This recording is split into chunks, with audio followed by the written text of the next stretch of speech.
আমার একটা বিষয় জানার ছিল, আমাদের চারপাশে অনেক ফিতনা, আমরা জানি না কখন অসচেতনতা বশত শিরক কুফর হয়ে যাচ্ছে। আমরা যাতে ঈমান নিয়ে মৃত্যুবরণ করতে পারি, এক্ষেত্রে আমাদের আমল কি হবে? জি ভাই, অসচেতনতা বশত, অসাবধানতা বশত বা নিজের অজান্তে যদি শিরক কুফর হয়ে যায়, তাহলে সেক্ষেত্রে আল্লাহর কাছে পানাহ চাইতে হবে। নবী করিম সাল্লাল্লাহু আলাইহি ওয়াসাল্লাম একটা দোয়া শিক্ষা দিয়েছেন, আল্লাহুম্মা ইন্নী আউযু বিকা আন উশরিকা বিকা ওয়া আনা আ'লাম ওয়া আস্তাগফিরুকা লিমা লা আ'লাম। আল্লাহ, আমার জ্ঞাতসারে আমি জেনে বুঝে কোন শিরকে যেন লিপ্ত হওয়া থেকে বেঁচে থাকি, এবং আমার অজ্ঞাতসারে, আমার অজান্তে কোনো শিরক হয়ে যায় কিনা সেখান থেকেও আপনি আমাকে পানাহ দিয়েন, বাঁচায় রাখেন।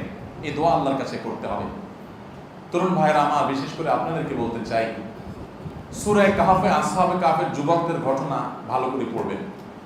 সূরা ইউসুফ আলাইহিস সালামের ঘটনা ভালো করে পড়বেন। শিরক এবং কুফর থেকে কিভাবে নিজেদেরকে রক্ষা করতে হয়, চরিত্রহীনতার যে আহ্বান পশ্চিমারা করছে, এখান থেকে নিজের চরিত্রকে কিভাবে বাঁচাইতে হয়, ইউসুফ আলাইহিস সালামের ঘটনা থেকে শিখবেন।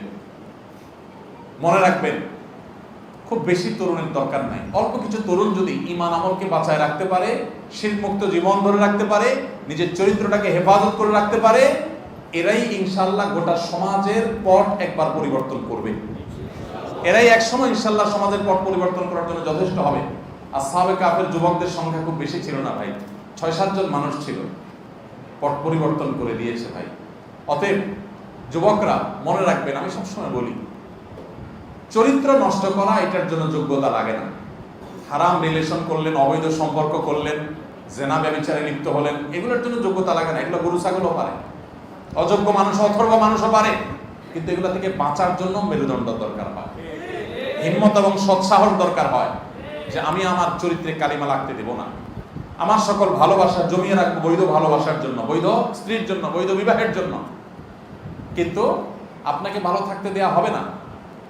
আপনাকে নাটক দেখিয়ে, সিনেমা দেখিয়ে, নোবেল পড়িয়ে, উপন্যাস পড়িয়ে, আপনাকে বই পুস্তকের মাধ্যমে, স্বাস্থ্য সুরক্ষার নামে, নানা নামে, আপনাকে গ্রুপ ওয়ার্কের নামে, গ্রুপ অ্যাসাইনমেন্ট করার নামে, বিভিন্ন নামে আপনাদেরকে শেষ করে ফেলা হবে।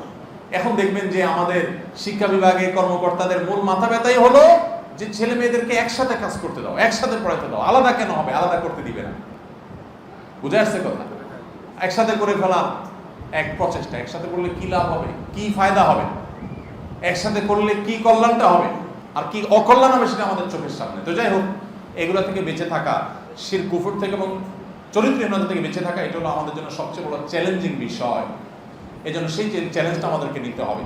তো এই ধরনের শিরক কুফর নিজের অজান্তে হয়ে গেছে কিনা এরকম মনে হলে আমরা আল্লাহর কাছে ওই যে দোয়া পড়বো, আর বেশি বেশি কালিমাতুশ শাহাদা পাঠ করবো, ঘন ঘন ঈমানকে নবায়ন করবো। আশহাদু আল্লা ইলাহা ইল্লাল্লাহ ওয়া আশহাদু আন্না মুহাম্মাদার রাসূলুল্লাহ। নবী করিম সাল্লাল্লাহু আলাইহি ওয়াসাল্লাম বলেছেন, জাদ্দিদু ঈমানাকুম। ক্বালু কাইফা নুজাদ্দিদু ঈমানানা ইয়া রাসূলুল্লাহ? ক্বাল আকসিরু মিন কওলি লা ইলাহা ইল্লাল্লাহ। নবী সাল্লাল্লাহু আলাইহি ওয়াসাল্লাম বলেছেন, তোমাদের ঈমানকে ঘন ঘন নবায়ন করবা। এই যে ঈমান কখন চলে যায় আমরা টের পাই না। কিভাবে ঈমান নবায়ন করবে আল্লাহর রাসূল? লা ইলাহা ইল্লাল্লাহ বেশি বেশি করে পাঠ করো, মুস্তাহজার করো যে আমি আল্লাহর একত্ববাদের সাক্ষ্য দিচ্ছি, কখন না জানি আমি ঈমান হারা হয়ে গেছি কোন কথার কারণে। এই জন্য শিরক এবং কুফর সম্পর্কিত ইলম অর্জন করতে হয়। ডক্টর আব্দুল্লাহ জাহাঙ্গীর রহমানুল্লাহ ইসলামী আকীদা বই পড়তে পারেন, আরো অনেক বই আছে, মুফতি মনসুরুল্লাহ সাহেবের ঈমানের একটা বই আছে, মোহাম্মদ আব্দুল মালিক সাহেবের একটা বই আছে, ভালো ভালো ঈমান সংক্রান্ত বইগুলো আছে। এই বইগুলো পড়েন, ঈমান কিসে আসে কিসে যায় এগুলো জানার চেষ্টা করেন। আমরা ওযু ভাঙার কারণ জানি, নামাজ ভঙ্গের কারণ জানি, রোজা ভঙ্গের কারণ জানি, কিন্তু ঈমান ভঙ্গের কারণ 99% মানুষ জানে না। ঈমান ভঙ্গের 2টা কারণ বলতে বললে অনেকে বলতে পারবেন না। অবশ্য শিরকে, বড় শিরকে লিপ্ত হলে ঈমান ভাঙে, বড় কুফরিতে লিপ্ত হলে ঈমান ভাঙে। ঈমান ভাঙার আরো বহু কারণ আছে। আল্লাহ তাআলা আমাদের সবাইকে এগুলো জানার তৌফিক দান করুন। এগুলো জানলে আমরা বেঁচে থাকতে পারবো।